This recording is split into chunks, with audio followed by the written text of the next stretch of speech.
PSBB transisi bikin Jakarta macet dan berjubel, kebijakan Anies dikritik.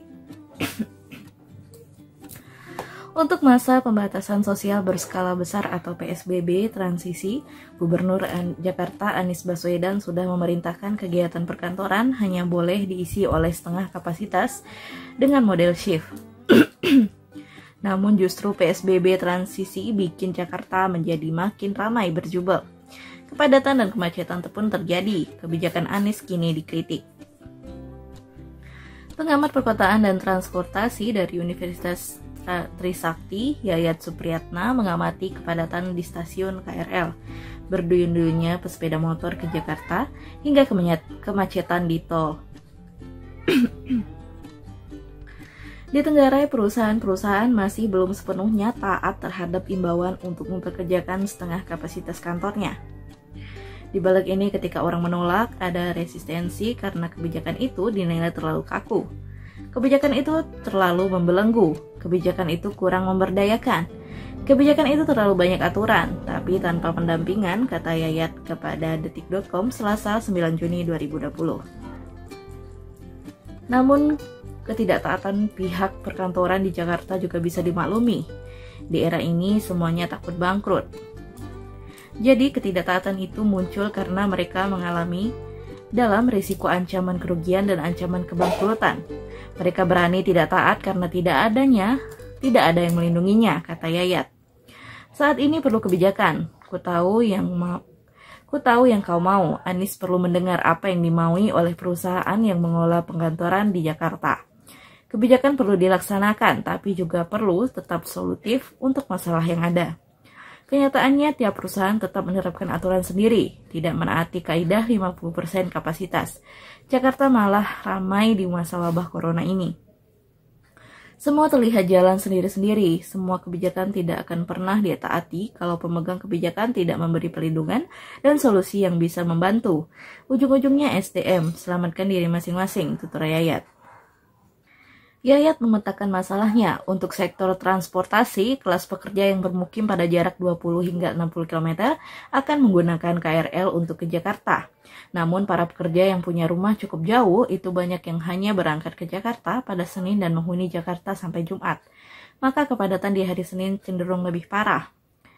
Stasiun Bogor padat oleh warga yang hendak berangkat kerja pada Senin 8 Juni kemarin. Begitu pula stasiun Rangkas Bitung dan stasiun Bekasi.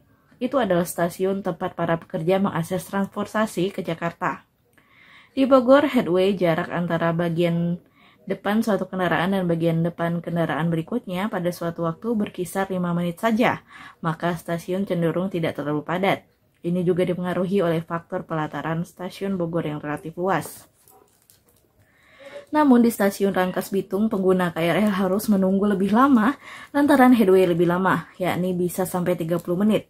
Di Bekasi, headway berkisar 10 hingga 15 menit. Pekerja yang bermukim kurang dari 20 km akan menggunakan sepeda motor ke Jakarta. Pekerja yang bermukim di daerah-daerah tanpa akses angkutan umum akan ke Jakarta lewat jalan tol, sehingga jalan tol menjadi macet. Apa solusi supaya warga tidak harus berdesak-desakan di stasiun dan bermacet-macetan di jalan? Jam masuk kerja perlu diatur. Jangan jam 8 pagi semua masuk. Kantor harus menerapkan shift. Karyawan yang berKTP Bogor, Bekasi, atau Rangkas Bitung perlu diperbolehkan masuk siang hari, kata Yayat. Lalu bagaimana supaya aturan itu efektif? Dialog dengan kalangan usaha adalah kunci supaya mekanisme terbaik dapat dipatuhi. Dialog bukan untuk mencari kompromi, melainkan agar aturan bisa tegas diterapkan. Bisa nggak Pak Gubernur sekali-sekali berbicara dengan Apindo, Kadin, dan Asosiasi Pengusaha untuk berdialog? Selama ini belum pernah ada pembicara khusus secara terbuka dengan asosiasi pengusaha, tuturnya. Dia juga mendorong perusahaan serius menyiapkan bus-bus penjemput karyawan. Bus-bus ini tidak harus gratis, melainkan karyawan tetap bayar layaknya menggunakan transportasi lain. Namun biayanya perlu diatur supaya tidak memberatkan. Bus-bus penjemput karyawan ini diyakini bisa mengurangi kepadatan dari arah pemukiman Sentul, Cibubur, dan Bekasi. Dengan demikian, kemacetan di jalan tol bisa diminimalkan. Untuk pengguna mobil, rata-rata mereka tinggal di wilayah yang tidak dilayani transportasi publik. Saya usulkan agar perusahaan-perusahaan menyediakan bus-bus untuk karyawan, bus jemputan point to point, kata Yayat. Sebelumnya, Anies Baswedan menyatakan kegiatan perkantoran di Jakarta bisa dimulai kembali, tapi ada syarat yang mesti dipenuhi. Pertama, perusahaan hanya boleh mempekerjakan karyawannya sebanyak 50% saja di kantor. Sisanya tetap diminta bekerja dari rumah.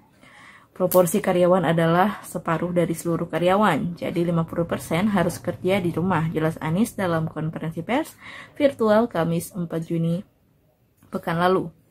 Kemudian dari 50% jumlah karyawan yang bekerja dari kantor, Anies mengatakan harus dibagi lagi menjadi 2 shift jam kerjanya. Sebagai perumpamaan, shift yang pertama masuk pukul 7 dan yang kedua masuk pukul 9. Hal ini dilakukan agar tidak ada penumpukan pada jam berangkat dan pulang kerja.